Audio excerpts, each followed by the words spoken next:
Hello and welcome दोस्तों, एक बार फिर आ गया हूं मैं आपके सामने एक और डरावनी कहानी लेकर। मेरे चैनल हॉरर 100% पर आप सुनते हैं रहस्यमयी और हॉन्टेड कहानियां। सबसे पहले आपसे गुजारिश है कि मेरे चैनल को सपोर्ट करें।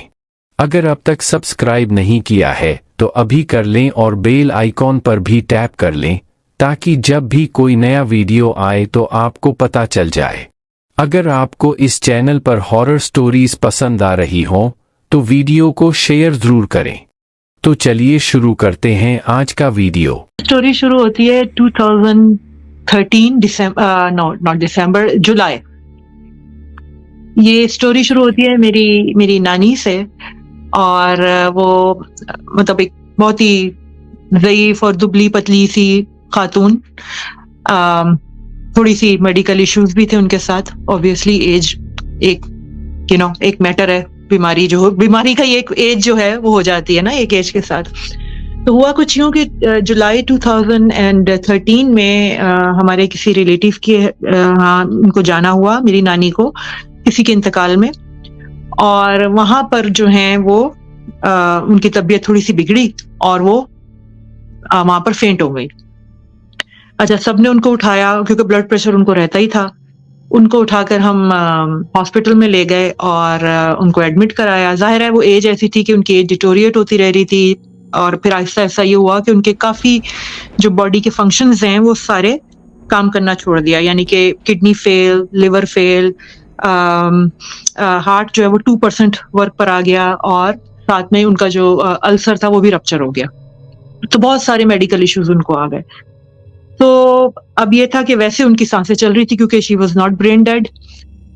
तो अब डॉक्टर्स ने कहा कि भाई इनको वेंटिलेटर पर डालते हैं, लेकिन ये कि वेंटिलेटर पर डालने पर क्वालिटी ऑफ लाइफ कुछ नहीं होगी, लेकिन ये कि इनकी प्रोलॉन्ग हो जाएंगी इनकी लाइफ सपोर्ट पर अगर हम इनको डाला तो। बट एनीवे, जो मेरी खाला, मेरी अम्मी, मेरे मामू जो थे वो ज़ाहिर इतना बड़ा डिसीजन तो नहीं ले सकते थे कि जी इनको वेंटिलेटर पे नहीं भेजें, एक चांस ले लेते हैं, देखते हैं क्या होता है। हालांकि वो पता था कि ये उनकी ऐसी सिचुएशन नहीं है, but still being a child आपका दिल करता है कि एक चांस ले लिया जाए। खैर, उनको वेंटिलेटर पे डाल दिया गया और तकरीबन वो वेंटिलेटर पर 15 डेज रही, लेकिन कोई उनकी हेल्थ में जाहिर है वो नहीं आ रहा था, कोई स्टेबिलिटी नहीं आ रही थी। आखिर में वहाँ जो डॉक्टर्स थे उन्होंने यही कहा कि भाई अब मेरा ख्याल है इनको हटाना बेहतर है क्योंकि ये प्रोलॉन्ग हो रही है। इन शॉर्ट, मेरी अम्मी, मेरी खालाएं और मेरे मामू ने चारों बहन भाइयों ने बैठकर ये डिसाइड किया, पांचों बहन भाइयों ने, कि बस ठीक है हम हटा देते हैं लाइफ सपोर्ट, लेट हर गो। तो मेरी अम्मी और मेरी खालाएं वो मेरी नानी की तरफ आ गई। जाहिर है उन्होंने कहा कि अब पता है कि भाई अब हटाना है, बॉडी आ जाएगी थोड़ी देर में, तो आप मेंटली तैयार हैं। एक मेरे मामू जो है वो कब्रिस्तान चले गए कब्र के इंतजाम के लिए कि भाई ठीक है अब कब्र करने। एक मेरे मामू हॉस्पिटल में थे मेरी नानी के पास। अच्छा, हुआ ये कि अब ये सारे अपने अपने कामों में लगे हुए हैं। मेरी अम्मी मेरी नानी की तरफ आकर घर में मतलब जैसे सोफे हटाना, जगह बनाना मेहमानों के लिए कि भाई अब लोगों ने आना है। तो हुआ ये कि मेरे जो मामू हॉस्पिटल में थे उनकी कॉल आती है। वो मेरी अम्मी को कहते हैं कि बाजी फौरन हॉस्पिटल पहुंचे। तो मेरी अम्मी और मेरी खालाएं फौरन हॉस्पिटल जाती हैं। जो मेरे दूसरे मामू थे जो कब्र के लिए गए हुए थे इंतजाम के लिए, वो भी वापस आ जाते हैं। तो पता ये चलता है कि जैसे ही मेरी नानी को लाइफ सपोर्ट से हटाने की उन्होंने हटाया तो एकदम उन्होंने बहुत डीप ब्रेथ ली और उनके सारे ऑर्गन जो हैं वर्किंग कंडीशन में आ गए। मतलब जो हार्ट जो था वो 2% पे काम कर रहा था, वो एकदम शूट होके 80% पे चला गया। किडनी जो फेलियर थे वो सारे ठीक हो गए। एवरीथिंग वाज परफेक्टली फाइन, कुछ नहीं था। अब ये इटसेल्फ एक बहुत बड़ा मिरेकल था क्योंकि she was at that time 78 year old. उनकी एज के हिसाब से इतनी, मतलब ये बड़ा एक मिरेकल था जो कि डॉक्टर भी हैरान थे कि हमारी 35 ईयर की सर्विस में वो जो उनके वहाँ के उस वक्त थे उनके डॉक्टर, वो कह रहे थे मैंने ऐसा केस नहीं देखा कि जो बंदा इतनी जल्दी रिकवर कर गया एक डीप ब्रेथ में और सारे ऑर्गन इनके फंक्शन कर रहे हैं। तो फिर एनीवे उन्होंने फिर भी उनको कहा कि हम इनको अंडर ऑब्जर्वेशन रखेंगे लेकिन इनको रूम में शिफ्ट कर देते हैं। तो मेरी नानी को रूम में शिफ्ट कर दिया गया। अच्छा, जब उनको रूम में शिफ्ट कर दिया गया तो मतलब जैसे कि उनके सारे बॉडी ऑर्गन बिल्कुल परफेक्ट कंडीशन में थे, तो वो भी बिल्कुल ठीक थी, लेकिन ज़ाहिर है वीकनेस बहुत थी, इतने दिनों की इतनी बीमारी में कुछ खाया-वाया नहीं था, तो उनको जो है वो मतलब एनजी ट्यूब वगैरह लगाने की कोशिश की गई, तो वो एनजी ट्यूब से भी ये होता था कि वो नोच लेती थी। तो इन शॉर्ट ये किया कि डॉक्टर्स ने कहा कि इनके हाथ, दोनों हाथ और पैरों को बांध दिया जाए, क्योंकि एनजी ट्यूब जो नाक से डाली जाती है खाने की नाली, वो बड़ी तकलीफ-देह होती है पेशेंट के लिए।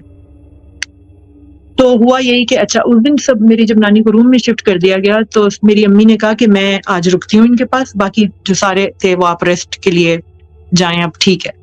पता है ये बहुत बड़ा मिरेकल था हमारे लिए, और उनके हॉस्पिटल में भी एक बंदा ऐसा जो है वो ठीक हो गया।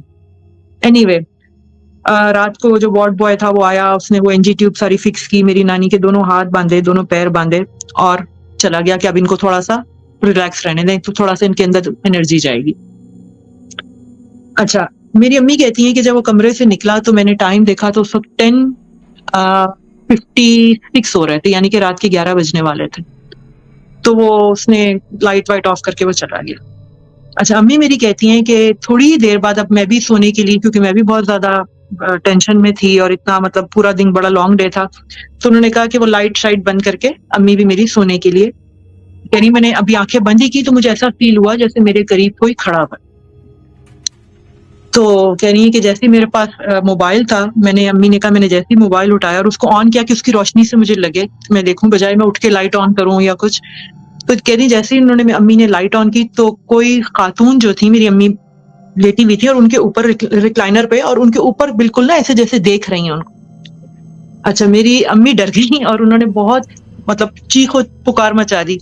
कमरे के बाहर ही वार्ड बॉय बैठा था, वो भागता हुआ आया, और जब उन्होंने देखा तो मेरी नानी जो थी, उन्होंने अपने दोनों हाथ और दोनों पैर खोले हुए और पूरी चादर अपने ऊपर, जो उनके ऊपर चादर थी, व्हाइट चादर, वो ऐसे लपेटी हुई जैसे कफन लपेटा होता है, और वो खड़ी हुई थी। और अम्मी कह रही जब मैंने टाइम देखा तो उससे 11:11:05 और 11:06 का टाइम था। मतलब 10 मिनट के अंदर जिस पेशेंट के दोनों हाथ पैर बंधे हों, वो किस वक्त उठी, उन्होंने किस वक्त अपनी चादर लपेटी और किस वक्त आकर वो अम्मी के पास खड़ी हो गई, कह रही है ये एक मेरी समझ से बाहर था। और किस वक्त अपने हाथ पैर खोले? हाथ पैर, यानी कि अपना एक पैर बंधा हो तो आप कह सकते, हाथ बंधा हो तो आप कह सकते हो ना, दूसरे से खोल लिया, फिर पैर खोल लिए, दोनों हाथ बंधे हुए उनके बेड के साथ। खैर, उनको बड़ी मुश्किल से पकड़ के लिटाया गया तो वो, अब उनके अंदर ये एक वो हो गई थी कि वो कॉन्स्टेंटली बोलती थी, पता नहीं क्या क्या बोलती थी। अच्छा, उन दिनों में थे रमजान, तो जिन दिनों में मेरी नानी आईसीयू में थी, जब उनके सारे बॉडी फंक्शंस जो थे वो वर्क करना छोड़ दिए थे, वहां पर 2 नर्सेज बैठा करती थी आईसीयू के अंदर, और वो मेरी नानी बताती हैं, उन दोनों नर्सेज के नाम भी बताती हैं। आई थिंक एक का हाजरा बताती थी, एक का सारा बताती थी, कुछ समथिंग लाइक दैट। वो कहती थी कि ये दोनों बैठी हुई रोजा खोल रही होती थी, मैं इनके करीब जाती थी, मैं पानी मांगती थी कि मेरा रोजा है, मुझे रोजा खोलने दो, तो ये मुझे पानी नहीं देती थी।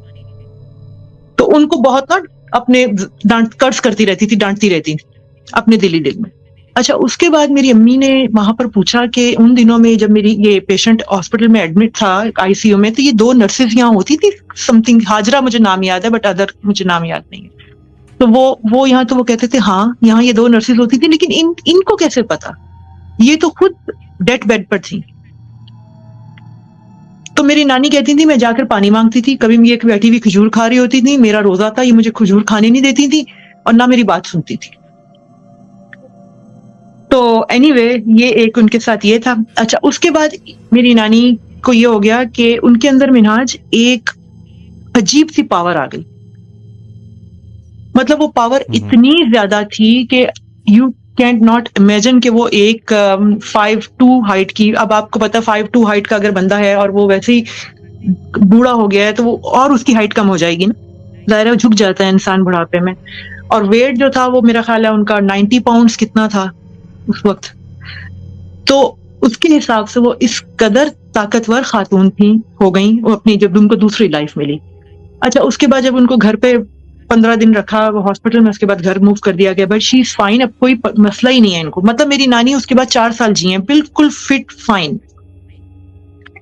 अच्छा, जब वो घर पर आ गई तो अब वो जैसे होता है इस तरह लोगों को अक्सर उनको अपने बंदे जो नजर आते हैं जो इस दुनिया से चले जाते हैं, खास तौर पे उनको मेरी नानी को अपनी अम्मी याद आती थी, नजर आती थी, जिनको वो अपनी अपनी जब वो बचपन में उनको आपी जी या कुछ कहती थी, वो उनको नजर आती थी। और वो बाकायदा एक स्टेज में जाकर बिल्कुल ऐसी ही बच्ची की तरह बैठ जाती थी कि आपी जी आई हैं, और अपना मतलब मुंह ऐसे जैसे आप कुर्सी पे बैठे हो चेयर, और अपना फेस लिफ्ट किया ऊपर ना कि आपी जी जो है ना काजल लगा रही है मेरी आंख में, मतलब इस तरह वो बच्चों की तरह ट्रीट करती थी।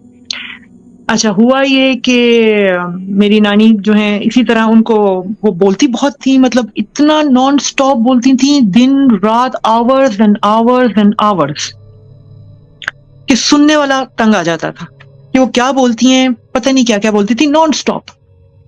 अच्छा, मेरी क्या खाला आपकी जो नानी उस वेंटिलेटर से पहले उनकी पर्सनैलिटी ऐसी थी? नहीं पहले भी बहुत नहीं नहीं नहीं नहीं, बिल्कुल भी नहीं मिनहाज, उनकी पर्सनैलिटी ऐसी थी, शी वॉज काम एंड क्वाइट, और वो हर वक्त विर्द करती थी, और वो दो दो विर्द करती थी, एक आयते करीमा का और एक दुरूद शरीफ का। मतलब उनकी रूटीन थी, हमने जब वो यंग भी थी बचपन में, जब हम छोटे थे तब भी हमने उनको ऐसे ही देखा हुआ था।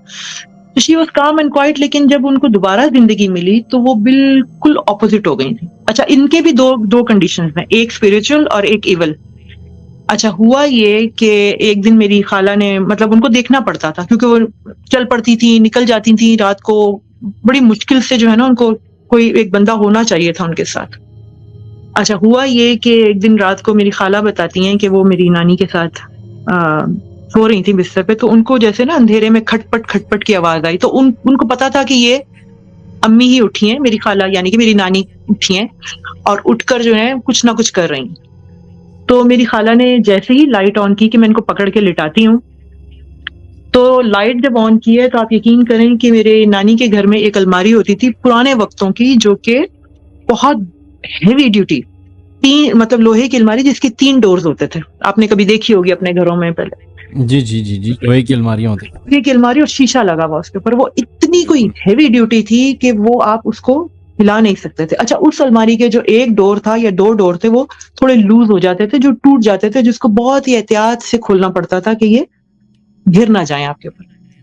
तो जब मेरी खाला कहती है मेरी आंख खुली, तो अम्मी जो हैं वो दोनों अलमारी के डोर, एक हाथ में एक डोर और एक हाथ में एक डोर पकड़े खड़ी हैं।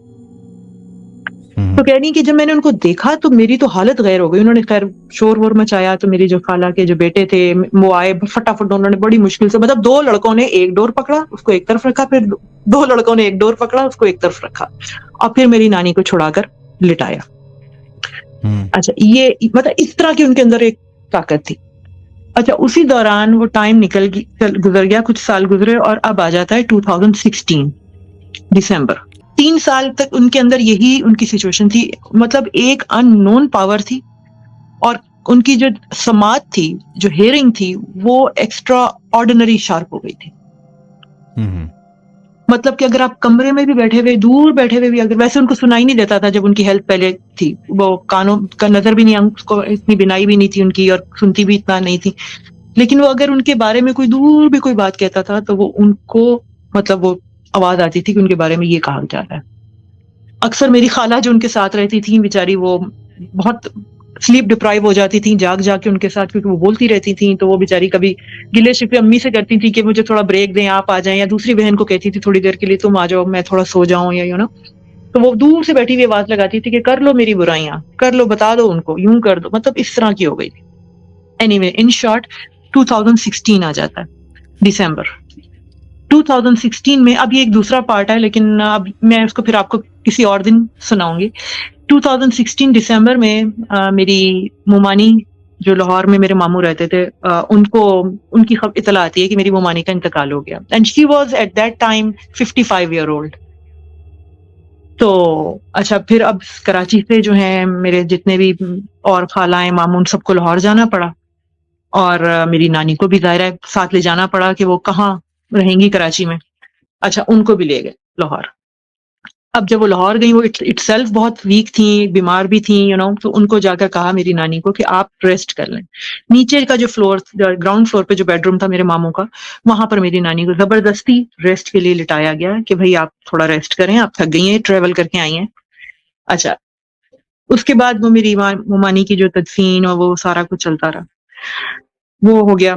अच्छा, उस दौरान ये नोट किया कि दूसरे दिन सेकंड डे, जब लाहौर में सेकंड डे था, तो अब जो मेरी नानी के अंदर जो पर्सनैलिटी थी वो बिल्कुल चेंज हो गई। मतलब जो पहले उनकी स्पिरिचुअल में थी, अब बिल्कुल वो एक पर्सनैलिटी कन्वर्ट हो गई एक इविल पर्सनैलिटी में। अच्छा, बाद में हमें पता चला कि जिस बेड पर मेरी मुमानी की, जहां पर उनकी मतलब जान निकली थी, आई थिंक सुना यही है कि जब वो बंदे की जान निकलती है तो यूरिनेट भी इंसान पास कर देता है, यूरिन भी। तो आई थिंक उनके बच्चे उस वक्त, उनके मेरे मुमानी के 4 बेटे थे, एक बेटी छोटी थी 16 ईयर ओल्ड, तो वो शायद उनको इतना सेंस नहीं रहा, जाहिर है घर में एकदम से माँ का इंतकाल हो जाना, और वो कि कोई बेड शीट चेंज करे या कमरे की सफाई करे, उसी बेड पर जाकर मेरी नानी को, हमें भी पता नहीं था, जाकर उनको वहां तो रेस्ट के लिए सुला दिया गया। सेकेंड डे ये हुआ कि मेरी नानी वही रात को जागना, बातें करना, बोलते रहना। अच्छा, हुआ ये कि अब वो कहती थी मुझे बेचैनी हो रही है इस घर में, मुझे इस घर से बाहर जाना है, तो मतलब वो इतनी बेचैन, और उनकी आवाज इतनी ज्यादा थी कि आप यकीन करें कि जो अक्सर आपने देखा होगा कि जब अल्लाह माफ करे किसी के घर में कोई इंतकाल होता है तो मर्द हजरात घर के बाहर थोड़ा सा टेंट वेंट लगा के बैठ जाते हैं।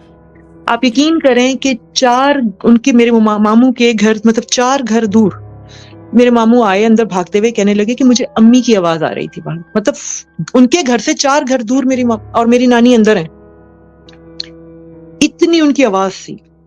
और जब वो अंदर आए तो, और वो यही कह रही थी कि मैंने यहाँ से बाहर जाना है, मुझे निकालो यहाँ से। और मेरे कजन्स माशाल्लाह they are all very tall, 6+, और मतलब ऐसे बॉडी बिल्डर, वो 3 भाई मिलकर एक अपनी दादी को रोक नहीं पा रहे थे, पकड़ नहीं पा रहे थे उनको, मतलब इतनी पावर थी।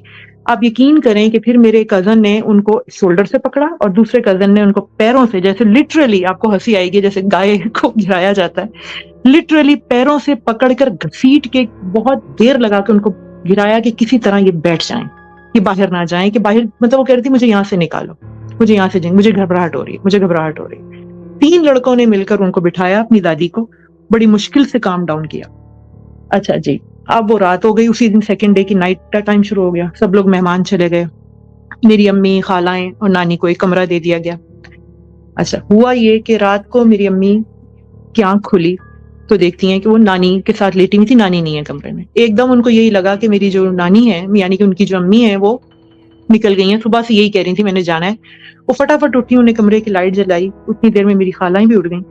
तो वो क्या देखती हैं कि मेरी नानी जमीन पर बैठी हैं। अब बैठी किस तरह है मिनाज, बैठी इस तरह है, अपनी बॉटम पे, अपने हिप पर, और अपने दोनों घुटने बिल्कुल जोड़े हुए हैं उन्होंने, और अपना सर अपने घुटनों से लगाया हुआ है, ठीक है, इस तरह बैठी हुई है, पैर जोड़े हुए, घुटने जोड़े हुए, दोनों सर अपना यूं लगाया हुआ, और वैसे भी इतनी दुबली थी तो इतनी सी, और घूमे जा रही हैं लट्टू की तरह, एक ही पोजीशन में घूमे जा रही हैं। अच्छा, उनको पकड़ना मुश्किल हो गया। अब मेरी अम्मी ने भी बड़ा उनको उठाने की कोशिश की, मेरी खालाओं ने भी, फिर उनको मतलब कहा कि, अब तंग आकर उन्होंने कहा कि यार मामू को भी उठाते हैं मेरे, जो तो अब वो उठाना भी नहीं चाह रही थी, जाहिर है उनके बच्चे सारे दिन के थके हुए थे, मेहमान थे, बहरहाल उन्होंने तंग आके, वो घूमे जा रही हैं। उसके बाद उन्होंने उनको, मेरे मामू को उठाया कि भाई अपने भाई को, मेरी अम्मी ने, कि भाई ये देखेंगे तो काबू में नहीं आ रही। अच्छा, अब वो जो घूमना, कमरे में एक सर्टेन कॉर्नर में वो घूमे जा रही थी, अब उससे सर्टेन कॉर्नर से वो घूमना इतना तेज हो गया कि जो उनके बेडरूम का जो फ्लोर था वो बिल्कुल लट्टू की तरह घूमती थी, इतनी दूर जाकर राउंड सर्कल ये करती थी। और अब ये सबके लिए बड़ा स्ट्रेंज था कि ये क्या हुआ है इनको, समझ नहीं आ रही कि इनको ये क्या मसला हुआ। एनीवे, वो फटाफट भाई कराची की टिकट कराया कि भाई कराची लेकर जाते हैं, यहाँ तो समझ नहीं आ रहा इनको क्या हो रहा है। बड़ी मुश्किल से मिनहाज उनको, अच्छा, जहाज में बिठाया गया। अब जहाज में भी वो यही करें, थोड़ी देर में उठती थी, सीट बेल्ट खोलती थी, और वहां इतनी सी जो जगह होती थी, क्योंकि बल्क हेड की सीट मांगी थी आगे की, पेशेंट हैं तो उनके साथ, वहां बैठ जाती थी और घूमे जाती इतनी सी जगह के अंदर। अब वो पकड़ के उनको सीट पे बिठाते थे, सीट बेल्ट बांधते थे, वो थोड़ी देर बाद फिर सीट बेल्ट खोल के, कभी बेचारी एरोस्टेस आ रही है कि, मतलब कि जितने वहां लोग थे, आखिर में तंग आके उन्होंने इनको छोड़ दिया कि वो जितना देर का सफर था लाहौर से कराची का, वो घूमती ही रही उसके अंदर। मतलब ये सिचुएशन थी। अब बोलती रहती थी नॉन स्टॉप, घूमती रहती थी, घूमती रह। अब वो देखने वाला जो था वो तंग आ जाता था कि यार इनको मतलब क्या, किस तरह बिठाएं। बड़ी मुश्किल से उनको घर लाया गया, घर लाके भी उनका पूरा दिन यही काम, घूमती रहती थी। मतलब जैसे लट्टू को आप जमीन पे छोड़े तो किस तरह वो घूमेगा ना, पूरा राउंड लेगा कमरे का, इस तरह लेती थी। पोजीशन उनकी वही थी कि अपने हिप पर बैठी नहीं है, अपने घुटने जोड़े हुए और सर को घुटने से जोड़ा हुआ और यूं घूमे जा रही। तो उनको उठाना बड़ा मुश्किल। वो अगले दिन भी उन्होंने कराची पहुंचकर भी यही किया। बड़ी मुश्किल से उनको जबरदस्ती नींद की दवा दी गई कि किसी तरह ये, और अच्छी खासी डोज दी गई कि ताकि ये बेहोश होकर सो जाए। अच्छा, जब वो उनको दवा दी गई, वो सो गई, तो मेरी अम्मी ने कहा कि चले थोड़े दिन के लिए मैं ले जाती हूँ उनको अपने घर। अच्छा, जब मेरी अम्मी उनको अपने घर ले गई तो तब भी उन्होंने बहुत टफ टाइम मेरी अम्मी को दिया। सारी रात जागती थी, घूमना बंद हो गया शुक्र है, लेकिन बोलती रहती थी नॉन स्टॉप, पता नहीं क्या क्या बोलती थी। कभी वो आ रहा है, कभी वो आ रहा है, कभी ये आ रहा है, कभी वो आ रहा है। अच्छा, एविल पार्ट इस तरह से था मिनहाज कि जो उनका पहला जो था वो हमेशा से स्पिरिचुअल रही। फिर जब वो आईसीयू से निकली तब भी वो बहुत स्पिरिचुअल थी, लेकिन लाहौर से जब वो कराची वापस आई तो बिल्कुल उनकी पर्सनैलिटी चेंज थी। मतलब वो जो औरत कभी बोली ही नहीं, वो इतनी गंदी गंदी गालियां देती थी कि सुनने वाला कानों पे हाथ रख लेता था। वो जो औरत सिर्फ पंजाबी में बात करती थी, उनको उर्दू नहीं आती थी, पंजाबी बोलती थी। वो औरत ऐसी ऐसी अंग्रेजी में गालियां बकती थी कि शायद हमने भी कभी ना सुनी हो। और मेरी भाभी को, यानी कि मेरी अम्मी की बहू को, वो यही कहती रहती थी, तुम्हारी सास जो है ना, ये एक नंबर की जादूगरनी है, ये यूं है, ये तुम्हारे पे जादू कराती। मतलब वो अपनी ही बेटी के बारे में, अपनी ही बेटी की बहू को इस तरह कहना। अच्छा, एक दिन हुआ ये रात को कि अम्मी कह रही है कि मैंने बड़ी मुश्किल से अम्मी को सुलाया, नींद की दवा देना जरूरी हो गया था उनको, क्योंकि उसके बगैर वो खामोश नहीं रहती थी और गालियां बकती रहती थी। तौबा। खैर, उनको लिटा के अम्मी कह रही हैं कि मैं थोड़ा अलर्ट स्लीप रहती थी, क्योंकि मुझे पता था कि ये कहीं निकल ना जाए या कुछ गिरा ना ले या कुछ यानी मेरी आंख खुली तो मुझे खटपट बेड पे ना, जैसे आप साथ सो रहे हो तो आपको कोई मूव करता है तो थोड़ा डिप्रेशन होता है बेड का ना, पता चलता है साथ लेटे हुए बंदे को कि कोई हिल रहा है। अम्मी कह रही मैंने जैसे लैंप ऑन किया तो मैंने देखा अम्मी बेड पे नहीं थी। अच्छा, बेड पे नहीं थी, लेकिन वो बेड पे बैठी क्यों नहीं थी? बेड का जो हेडबोर्ड होता है ना, बेड के हेडबोर्ड पे बैठी हुई थी। वो किस तरह बैठी होंगी आप यकीन करें, उन्होंने अपने दोनों हाथ मतलब से पीछे, मतलब ऐसे सीधी बैठी हुई है, खड़ी हुई है, दोनों हाथों से बेड को पीछे पकड़ा हुआ है और अपने पैरों से भी बेड को पकड़ा हुआ है। ऐसे मतलब बताना मुझे समझ नहीं आ रहा, मैं आपको कैसे बताऊं। इस तरह ना, बैकवर्ड्स, फेस उनका मतलब बेड की तरफ और पीठ उनकी दीवार की तरफ, और ऐसे पकड़ के वो इतनी सी जगह पर, इतनी दुबली पतली खातून वो वहां चढ़ी हुई है और बोले जा रही हैं, बोले जा रही हैं, बोले जा रही हैं। वो फलाना आया, पता नहीं कौन कौन आया, कौन कौन गया, किस किस का क्या क्या, पता नहीं क्या क्या बोल रही हैं, बोले जा रही हैं। अम्मी कहनी जब मैंने ये देखा तो वो जरा शोर वोर मचाया। उतनी देर में मेरा भाई भी आ गया, भाभी भी आ गए, उन्होंने भी बड़ी अच्छा। अब वो ताकत वो एक बंदे के छोड़ने मतलब छुड़ाने की बस की बात ही नहीं होती थी उनको। अच्छा, मेरे भाई ने बहुत कोशिश की उनको छुड़ाने की। ही वॉज यंग मैन, माशाल्लाह इज 37। तो उसको बड़ी मुश्किल से उसने कहा कि नहीं मैंने गिव। उसकी बीवी ने, मेरी भाभी ने छुड़ाने की कोशिश की, 2 मियाँ बीवी छुड़ा रहे हैं, मेरी अम्मी छुड़ा रही हैं, 3 बंदे वो बेड के पास चिपकी हुई खातून को छुड़ा रहे हैं, लेकिन वो हट नहीं रही। उसके बाद फिर भाई बाहर से हेल्प ली गई, पड़ोसियों को फोन करके बुलाया गया कि भाई जरा आए, कुछ इमरजेंसी है, इनको ये बेड पे लग गया। अब हमें हंसी भी आती है जब हम बात करते हैं कि ये चिपक गई है, इनको छुड़ाना है बेड से। बड़ी ही मुश्किल से किस तरह करके छुड़ाया गया। इवन कि आप ये करें कि उनके हाथों पे बाकायदा वो कैंडल के साथ बाकायदा उनके हाथों को थोड़ा बर्न किया गया जिससे वो छोड़े, लेकिन वो नहीं छोड़ती थी। उनको फिर पकड़ के बड़ी मुश्किल से जो है वो लिटाया गया, उतारा गया। तो ये उनकी वो थी। मतलब समात इतनी ज्यादा आवाज, इतनी शाउट कि आप 3-4 घर दूर तक आप उनकी आवाज सुन लें, ये था। पर एनीवे, उसके बाद 4 साल के बाद वैसे ही उनकी हेल्थ थोड़ी वो होती रही और वो खुद ही जो है वो दुनिया से रुखसत कर गई। अच्छा, अब मैं आपको आती हूँ अपनी मुमानी की तरफ, जो ये पार्ट था। मुमानी मेरी जो थी, उनका ये था कि मेरी मुमानी की जो बहन थी, उनके ऊपर शायद कोई असरात थे या कोई असरात भेजे गए थे, ये हमें श्योर नहीं है। लेकिन वो किसी किसी ट्रबल में थी। तो जो उनके मेरी ममानी की जो बहन थी, उनके घर वाले, उनके बेटे, उनके हस्बैंड इस बात को मानते नहीं थे कि इनके साथ कुछ इस तरह का स्पिरिचुअल मसला है। वो कहते थे कि इनको कोई मेडिकल इश्यूज हैं, कोई साइकोटिक प्रॉब्लम है, दिस एंड दैट। अच्छा, ममानी मेरी क्योंकि अपनी बहन की मोहब्बत में उन्होंने कहा कि ठीक है, अगर तुम्हारा कोई भी स्पिरिचुअल मसला है, जो भी तुम्हें उतारा करना है, जो भी करना है, तुम मेरे घर आकर कर। तो अब पता नहीं उनको कहाँ से वो जो भी उनको मिले, कारी साहब मिले, मौलवी साहब मिले, या जो भी स्पिरिचुअल हीलर मिला, जो भी मिला, उन्होंने कहा कि बस ये इस औरत का उतारा होगा और ये जो भी चीज इसके साथ है वो छूट जाएगी।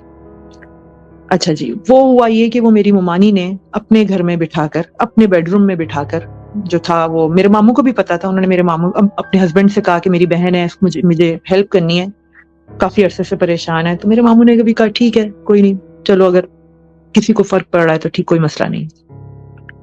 वो जो उतारा था उनका उस घर में, उनकी बहन का उस कमरे में, मेरी ममानी के कमरे में वो उतारा किया गया।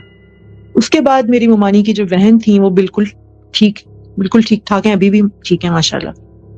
लेकिन उसके उतारे के तकरीबन कुछ 6 महीने बाद जो है, all of the sudden my mommy was perfectly fine. As I told you, she was 55 year old. उनको बकरा ईद के शायद कोई दिन थे या क्या था, आई डोंट नो, उनको थोड़ा सा फील हुआ कि जैसे मुझे एसिडिटी सी हो रही है, और वो शायद खाना ज्यादा खा लिया है, मीट ज्यादा ले लिया है। पर एनीवे, वो जो डॉक्टर्स के पास गए, एसिडिटी की दवा खाई ये वो, लेकिन तबीयत उनकी ठीक नहीं हो रही थी। उसके बाद उन्होंने कोई फर्दर टेस्ट के लिए गई तो पता चला कि इनको 4th स्टेज का लिवर कैंसर है, मेरी ममानी को, और with in 2 months she passed away। तो अच्छा, उसके बाद फिर ये हुआ कि मेरे मामू के घर में जो घर था लाहौर वाला, उस घर में बड़े मसाइल शुरू हो गए, और उसी जगह पर मेरी नानी को लाकर जो है उसी बिस्तर पे लिटाया गया, जिस कमरे में, जिस जगह पर उनकी मेरी ममानी की बहन का उतारा हुआ, ममानी की डेथ हुई थी, और उसी डेड बेड पर मेरी नानी को लाके रेस्ट के लिए लिटा दिया गया, क्योंकि बीमार हैं, तो वो असरात उन्होंने उनसे ले लिए। अच्छा, उसके बाद ये मेरी ममानी के वाला चैप्टर क्लोज हुआ। अभी मेरी ममानी के इंतकाल को तकरीबन साल ही हुआ था। हाँ, अब ये बात आ गई है 2017 की। तो अभी तकरीबन साल ही हुआ है, तो मेरी जो ममानी का सबसे बड़ा जो बेटा था, he was at that time 27 year old। उसको जो है थोड़े सिम्टम्स आना शुरू हुए, यानी कि स्टूल में ब्लड आना शुरू हुआ, और फिर पता चला कि जी ये इसको कैंसर है, स्टोन कैंसर है। ही वॉज 27, एक बच्चा बेचारे का छोटा 6 महीने का। अच्छा, होता ये था कि वो कहता था कि मुझे इस घर में एक औरत दिखती है जो कि इंतहाई बदसूरत है और बहुत स्याह काली है, धुआं है लिटरली, वो मुझे दिखता है। एनीवे, सबने यही सोचा कि यार इसको जाहिर है एकदम से डायग्नोसिस हुई है इसकी, और वो भी एकदम डायग्नोज हुआ स्टेज 4 कैंसर। तो सबने यही सोचा कि यार क्योंकि यंग है, बच्चा है, बीवी है, थोड़ा सबसे पहले अपनी जिंदगी है, तो इंसान को डर लगता है ना, अपनी लाइफ सबसे पहले नजर आती है कि स्टेज 4, और वो भी इस तरह का कि जिसमें आपकी क्लोस्टमी हो जाए और क्लोस्टमी पाउच लग जाए और उसको क्लीन करना, मतलब वो एक हैसल है। अच्छा, वो ये हमेशा यही कहता था कि मुझे एक औरत दिखती है जो कि उस पर कोई बिलीव नहीं करता। उमैर नाम था मेरे कजन का। उस पर कोई बिलीव नहीं करता था, सब कहते थे यार ये इसको मिनरल्स की कमी हो रही है, तो हेलुसिनेशन हो रही है, ये वो। एनीवे, उसके बाद उसको ट्रीटमेंट के लिए जो है वो ले जाया गया एक जगह पर, तो उन्होंने उसको कीमो रेफर की कि इसको कीमो होगी और उसके बाद रेडिएशन। उन्होंने 8 कीमोज उसको रेफर की कि इसकी 8 कीमो होंगी, उसके बाद इसकी रेडिएशन चलेंगी। अच्छा, 5 कीमोज उसकी लग गई।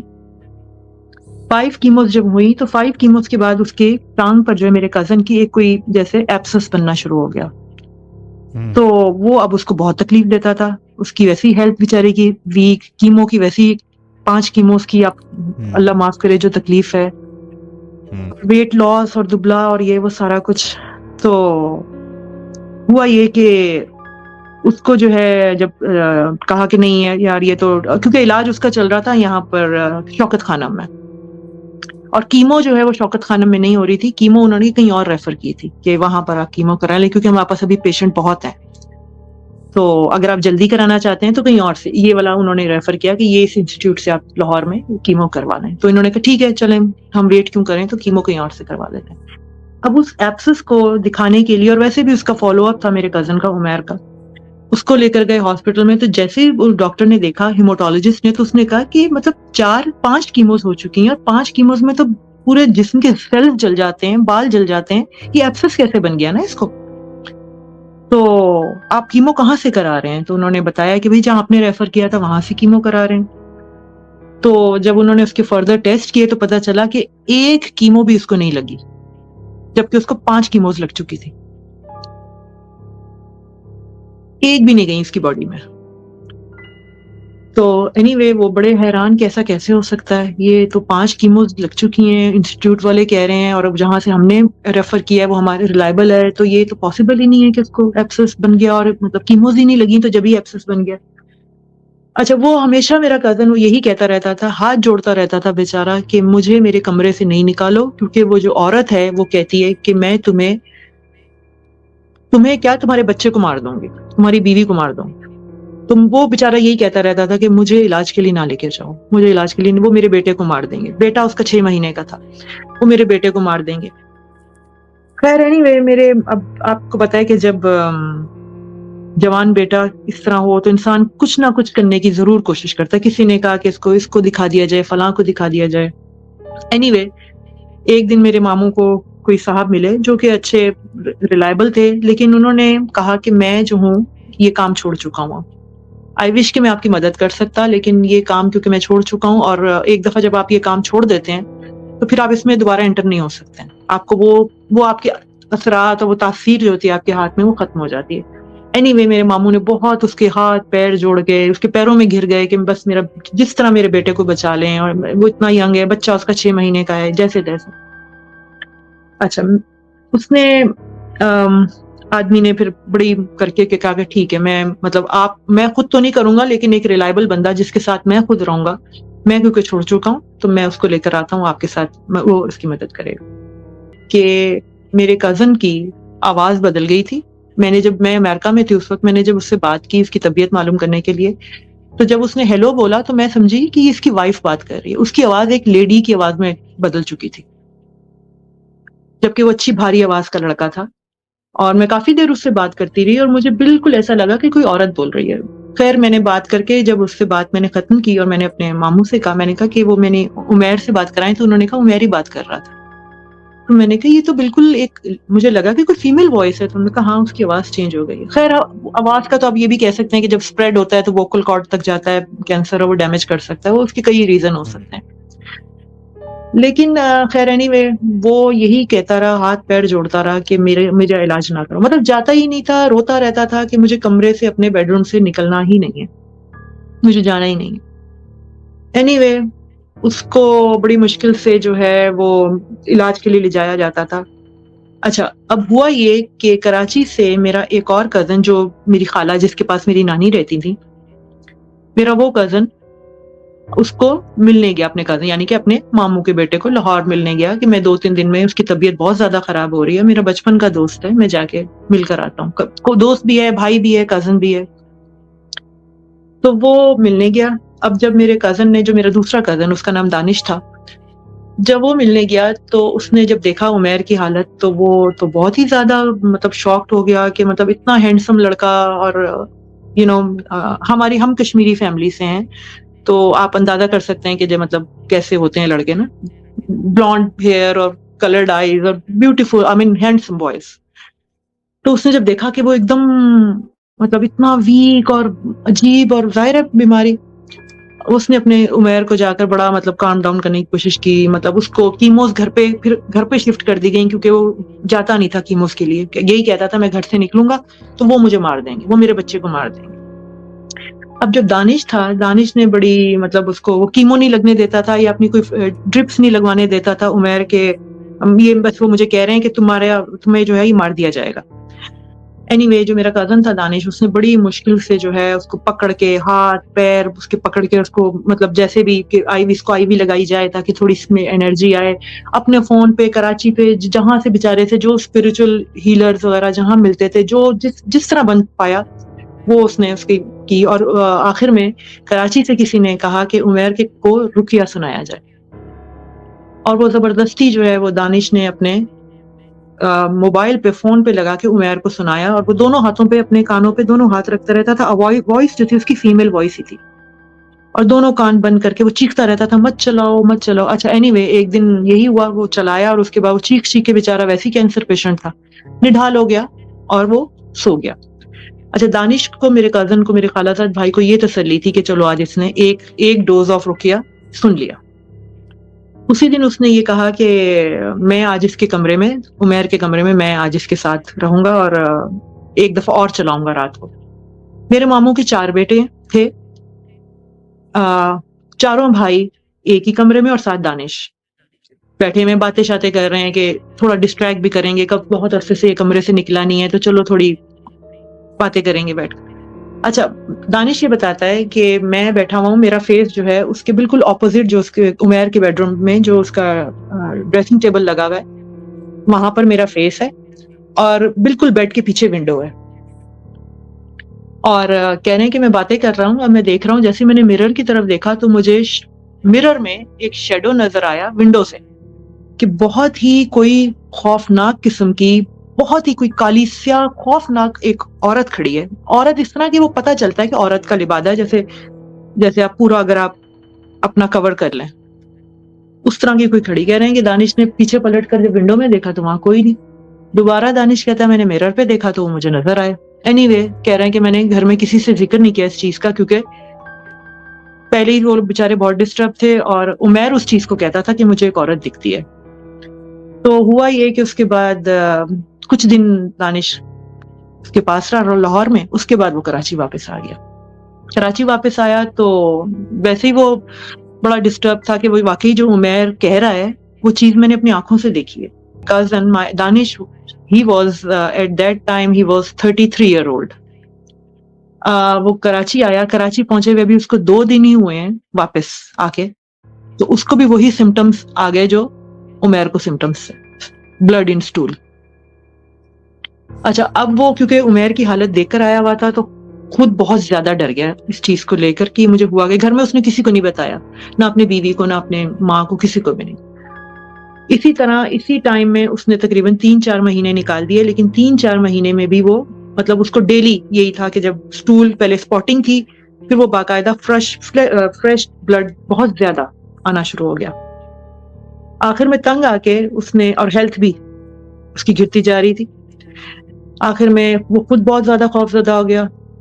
उसने जाकर जो है मेरी खाला को बताया, अपनी बीवी को बताया कि इस तरह मुझे कुछ इश्यूज आ रहे हैं और मुझे भी अपना टेस्ट करवाने हैं।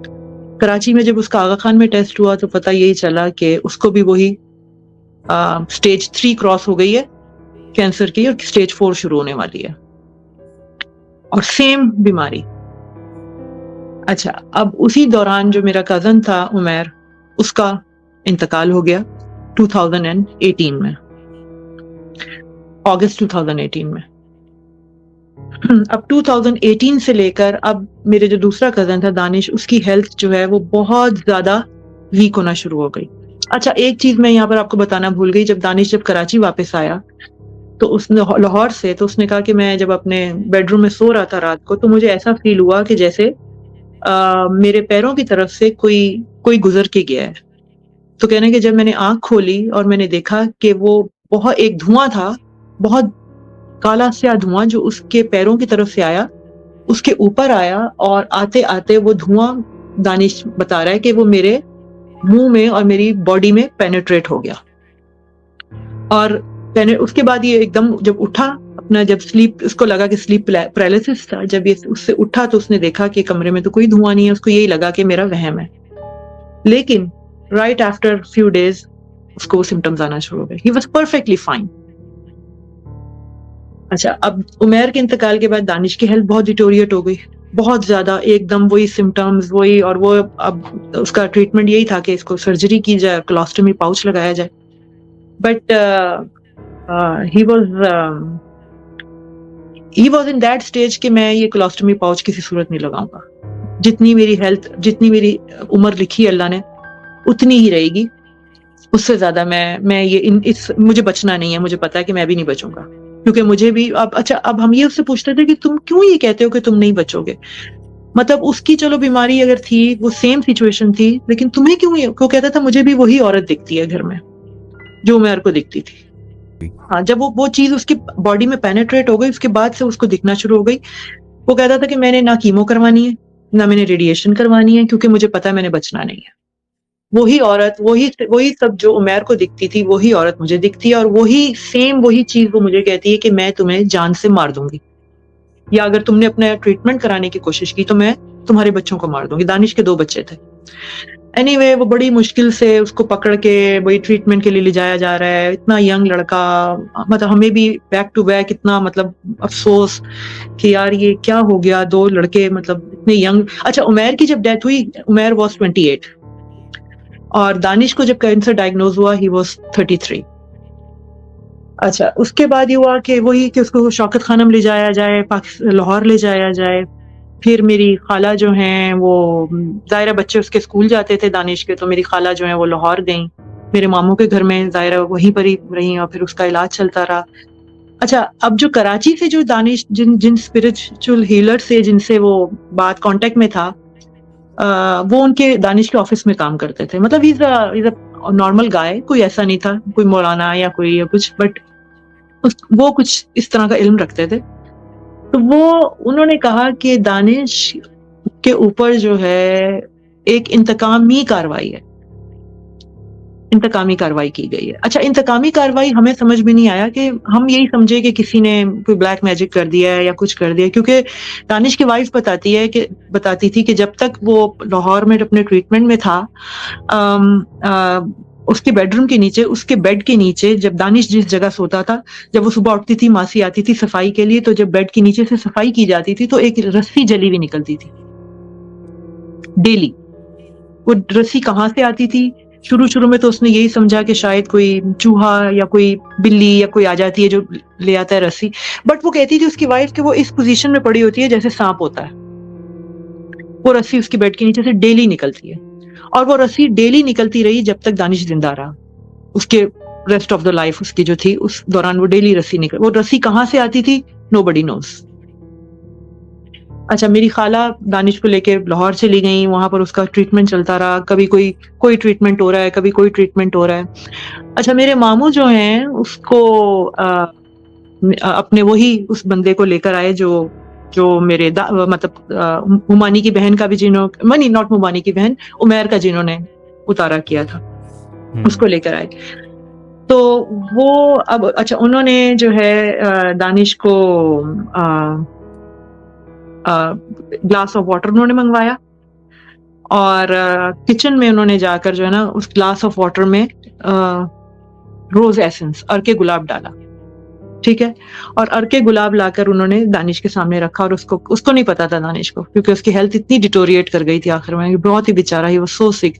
मतलब ही वाज 6'3" और he was way like 180 pounds। He was a fit guy, लेकिन आखिर में बिल्कुल when he passed away he was 110 pounds। आप अंदाजा कर सकते हैं कि he was a bunch of bones। तो उन्होंने उसको कहा कि ये पानी पियो। तो जब दानिश ने पानी पिया, तो पानी पीकर उन्होंने कहा कि क्या मतलब तुम्हें क्या टेस्ट लगा इसका? तो दानिश ने कहा कि नहीं, मुझे तो पानी लगा है, सिंपल। तो उन्होंने मेरे मामू की तरफ देखकर कहा कि इसमें मैंने अर्के गुलाब मिलाया था, अगर ये पीता तो मतलब ये कहता कि अर्के गुलाब है। ये इसने अर्के गुलाब नहीं कहा, इसने कहा कि पानी है, सिंपल। तो मतलब इसका अब मैं इलाज जो है मैं नहीं कर सकता, ये अपने इलाज से बहुत आगे, मेरे रूहानी इलाज से बहुत आगे निकल चुका है, मेरे बस की बात नहीं है। एनीवे, इन शॉर्ट ये कि मेरे मामू ने उनसे पूछा कि कराची में दानिश ने किसी से मालूम किया था, तो वो कहते इंतकामी कार्रवाई। तो हमें समझ नहीं आया कि किसी ने जादू कराया इस पर या क्या हो सकता है। तो उन साहब ने कहा कि इंतकामी कार्रवाई कोई जादू नहीं, कोई कुछ नहीं है। एक्चुअली ये आपके घर में जो चीज दिखती है, आपके एक बेटे को भी दिखी और आपके भतीजे भांजे को भी दिखी, और जिससे दोनों की हेल्थ और दोनों की जो थी सेम सिचुएशन हो गई, वो ये था कि कोई ऐसी एंटिटी आपके घर में है कि जब वो जिसको पकड़ती, वो उस बंदे को पकड़ती है जो उसको बचाने की कोशिश करता है।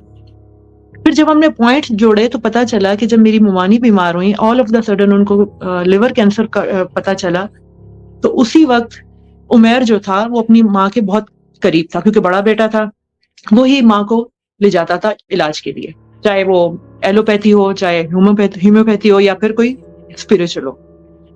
तो उस चीज ने, जब मेरी मामी का इंतकाल हुआ था, उस चीज ने, क्योंकि मेरा कजन उमेर अपनी माँ के लिए बहुत वरीड रहता था, उसने उसको पकड़ लिया। और जिन दिनों उमेर बहुत ज्यादा बीमार था, उन दिनों दानिश ने आके उसकी हेल्प की। तो वो चीज जो थी वो चेन बन गई। दानिश का भी इंतकाल हो गया, he was 34 year old at that time, and बेचारा वो भी इस दुनिया से चला गया बहुत तकलीफ में। अच्छा, उसके बाद मेरे मामू उसी घर में रहे। अच्छा, मेरे मामू के अब 4 मैंने बेटे आपको बताया था, अब 3 बेटे उनके रह गए, और वो चीज, वो कैंसर उन तीनों बेटों के अंदर ट्रांसफर हुआ। तीनों भाई जो थे वो मदद करते थे अपने भाई की, डॉक्टर पे ले जाना या फलां करना। अच्छा, जैसे ही मेरे बैक टू बैक मेरे मामू को पता चला कि उनके और 3 बेटों में भी ये चीज ट्रांसफर हो गई है, तो उन्होंने सबसे पहले तो उस घर को छोड़ा और अपने घर के पास ही दूसरा घर लिया रेंट पर। अच्छा, ये घर उन्होंने कभी भी ना उसको बेचा और ना उसके बाद उसको रेंट पर दिया। ये घर उनका बंद ही रहा, क्योंकि वो, मेरे मामू का ये कहना था कि अगर वो एंटिटी इस घर के अंदर है तो वो किसी को भी परेशान कर सकती है। उन्होंने उसको बंद कर दिया।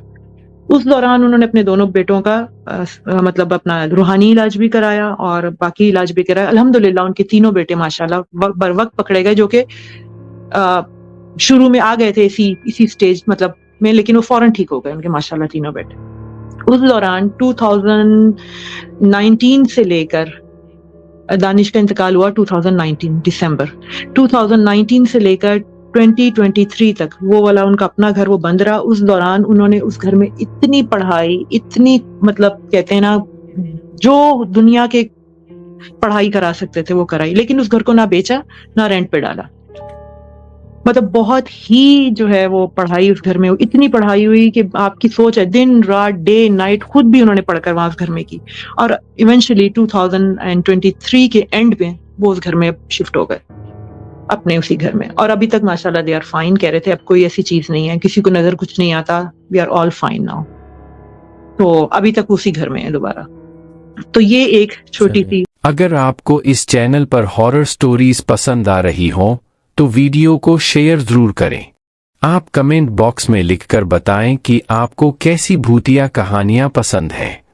अगर आपके या आपके किसी जानने वाले के साथ भूत प्रेत से जुड़ी कोई घटना या किसी तरह की पैरानॉर्मल घटना हुई हो तो मुझे स्टोरी भेजें। कहानी भेजने के 2 तरीके हैं, चाहे तो अपनी आवाज में रिकॉर्ड करके या लिखकर मेरे ईमेल पर भेज सकते हैं। डिस्क्रिप्शन में मेरी जीमेल आईडी दी हुई है, उसी पर कहानी भेजी जा सकती है। लिखकर भेजी गई कहानी को मैं अपनी आवाज में सुनाऊंगा।